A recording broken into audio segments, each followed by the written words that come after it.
ரீசெண்டாக social media open பண்ணும்போது பெரிய பெரிய ஆக்டர்ஸ்லேருந்து ஸ்போர்ட்ஸ்மேன்லேருந்து எல்லாருமே ஆல் ஐஸ் ஆன் ரஃபான்னு சொல்லிட்டு ஸ்டோரி போட ஆரம்பிச்சாங்க. இந்த ரஃபானா என்ன அப்படின்னு நான் ரிசர்ச் பண்ணி பார்க்கும்போது இந்த இன்சிடென்ட் பற்றி தெரிய வந்துச்சு.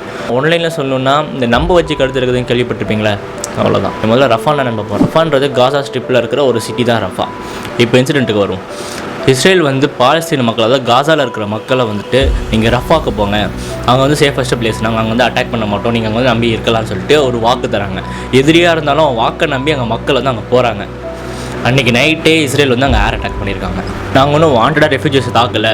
பக்கத்தில் ஹமாஸ் தலைவர்கள் 2 பேர் அந்த பில்டிங்கில் வாழ்ந்ததாகவும் அவங்கள தாக்கும் போது அங்கே வந்து நெருப்பு துளி வந்து பக்கத்தில் ஆயில் டேங்கில் பட்டு ஃபயர் ஸ்ப்ரெட் ஆனதாகவும் இஸ்ரேல் வந்து ஒரு ஸ்டேட்மெண்ட் ரிலீஸ் பண்ணியிருக்காங்க. காரணம் சொல்லி மழை பெய்யல, இவன் மேலே காரணம் அவன் மேலே காரணம், நான் 2-3 பேர் அரெஸ்ட் பண்ணுவாங்க. போன உயிர் திரும்ப வரவா போகுது. உங்கள்கிட்ட ஒரே விஷயம் கேட்டுதான், ப்ளீஸ் ஷேர் திஸ் இன்ஃபர்மேஷன்.